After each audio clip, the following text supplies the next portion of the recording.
Panzer IV Ausf was an important turning point for the whole further Panzer IV development for several reasons.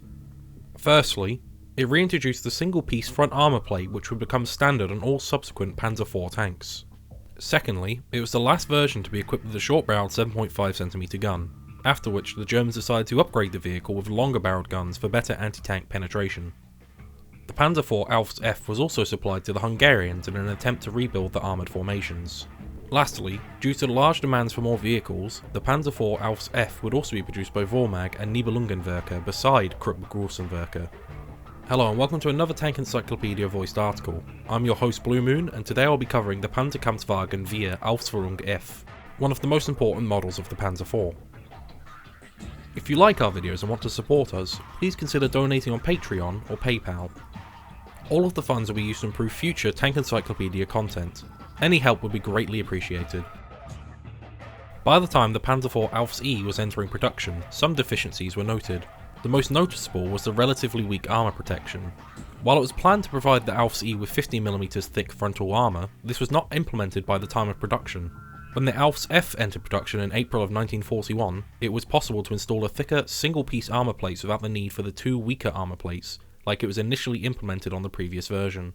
Some structural changes on the superstructure and chassis were also implemented on the new Ausf. Other than these, the Ausf would serve the same purpose as a support tank.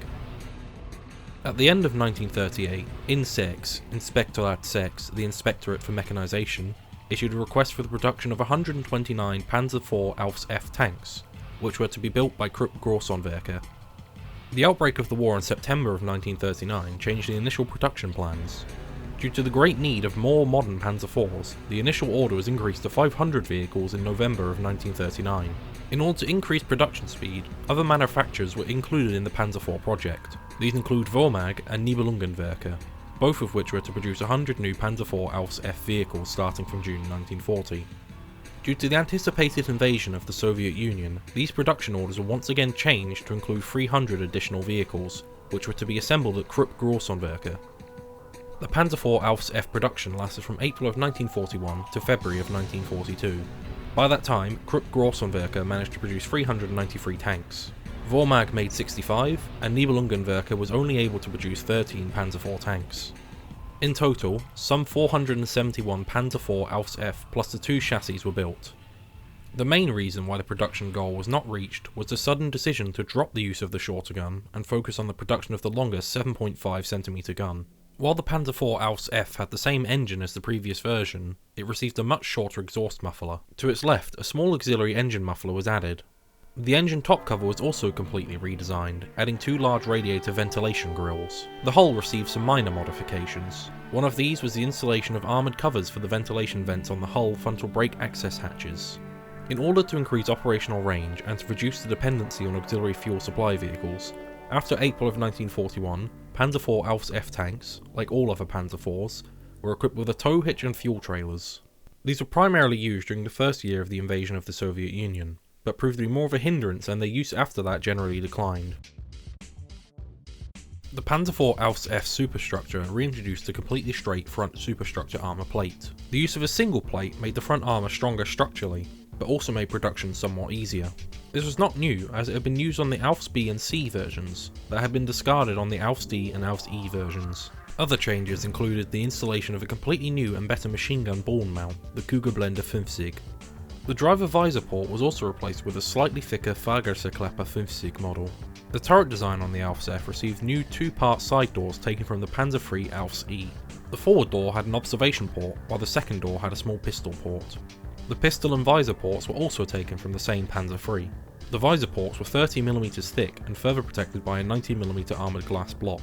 The added armour protection and other changes led to a slight increase in weight from 22 to 22.3 tons. To prevent this from affecting the overall drive performance, some changes were implemented on the Panzer IV Ausf suspension. The tracks were widened to 40mm, which necessitated widening the road wheels. The front drive sprocket was slightly redesigned to be able to accommodate the wider tracks. The rear idler wheel was replaced with a new, much simpler and easier to produce design. The Polish and Western campaign showed that the Panzer IV was not sufficiently protected. To resolve this issue, the Panzer IV Ausf was meant to have improved armour protection that would be able to frontal resist 3.7cm anti-tank rounds. For this reason, the front hull, superstructure and turret, including the gun mantlet, were reinforced. These were now 50mm thick face-hardened armour plates. In addition, the overall side armour was increased to 30mm.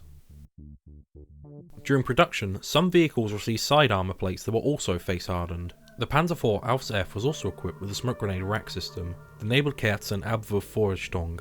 Some vehicles were equipped with the 5mm thick armour plates, Schürzen, covering the side of the vehicle. These served to protect from Soviet anti-tank rifles. A number of vehicles were equipped with the 20mm thick front space armour, Vorpanzer. Its primary function was to provide protection from tungsten and hollow charge rounds. The crews would often add whatever they had to the tank for protection. This usually consisted of various track types, spare wheels, etc., in the hopes of increasing the survivability of their vehicles. The main armament was unchanged and consisted of the 7.5cm KWK 37L24 with 80 rounds of ammunition. The secondary armament consisted of two 7.92 MG34 machine guns. The ammunition load for these two machine guns was stored in 21 belt sacks, each with 150 rounds. The 7.5cm gun could fire high explosive, smoke, or anti-tank rounds. Experience during the first years in the Soviet Union had shown that the 7.5cm was not up for the task of effectively countering enemy tanks. As a quick solution, in December of 1941, Adolf Hitler issued an order that the production of the 7.5cm Granatpatrone Achtung shaped charge round should begin as soon as possible. While this ammunition was developed in 1940, its actual production began only in early 1942. The 7.5cm Granatpatrone Achtung could penetrate 75mm of armour regardless of the combat range. It had a low velocity of 450 meters per second, which greatly affected its precision. Another issue was that when hitting enemy tanks, the shaped charge would not always penetrate the enemy armour, as it would sometimes simply bounce off. Later models would greatly improve the overall performance. Being produced after April of 1941, the Panzer IV Ausf would mostly see action in the Soviet Union and, to a lesser extent, in North Africa. Some were used against the Yugoslav partisans up until the war's end. In the North African theatre of war, during 1941 and early 1942, the short-barreled Panzer IVs would see service in small numbers. The more dominant German tank at that time was the Panzer III. On the 23rd of August 1942, there were only 8 operational Panzer IVs available at El Alamein. By the time of the German invasion of the Soviet Union, the number of Panzer IVs was around 517. Each Panzer division possessed in their inventory, on average, around 30 such vehicles. Of these, some 70 were Ausf versions. Sadly, it is quite difficult to pinpoint the precise combat operations of individual Panzer IV versions, as the sources do not distinguish between the short barrel versions. Those Panzer IV Ausfs that were produced after June 1941 were usually distributed to various panzer divisions in smaller numbers to supplement their losses. The overall performance of the Panzer IV Ausf was not that much different from the previous versions. Its gun was sufficient, despite originally not being intended to, and was quite effective against lightly armoured BT and T-26 series. Against the KVs and T-34s, the Panzer IV had much lower chances of success. The stronger 50mm frontal armour could provide good protection against the 45mm Soviet guns, but the stronger 76mm could effectively pierce it. The harsh winter, poor mechanical condition, and the stiff Soviet resistance led to huge tank losses by the end of 1941. The 5th Panzer Division, for example, had some 20 Panzer IVs in December of 1941. This number fell to 14 Panzer IVs in February of 1942. While some would survive up until 1943, the numbers would be greatly reduced. The Axis forces defeated Yugoslavia in April of 1941. Due to the harsh occupation policy, 2 resistance movements emerged to resist the invaders. To counter these movements and to secure their vital supply lines in Greece, the Germans had to send additional forces and even some armoured vehicles. In 1944, a small number of Panzer IV Ausfs were allocated to the 13th Reinforced Police Tank Company, the Verstärkt Polizei Panzer Company. These were used in fighting the communist partisans up until the war's end. The Panzer IV Ausf chassis was often used for several different modifications, including the Panzer IV Ausf G, F2, armed with the larger L43 gun, which itself was an improved Ausf version. The Panzer IV Ausf armed with the experimental Waffe 0725 taper bore gun, which was never introduced into service. The Panzer IV, an amphibious transport vehicle, only 2 were built. Ammunition supply vehicle for the self-propelled siege mortars codenamed Karlgerät. Fahrschul Panzer IV Ausf training vehicle. Panzer IV Ausf Tropen modified for use in North Africa. Berger Panzer IV tank recovery vehicle. The Panzer IV Ausf chassis was also used to build the wooden mock-up of the Jagdpanzer IV. And lastly, some Panzer IV Ausf S chassis were allocated for the production of Panzer IV vehicles.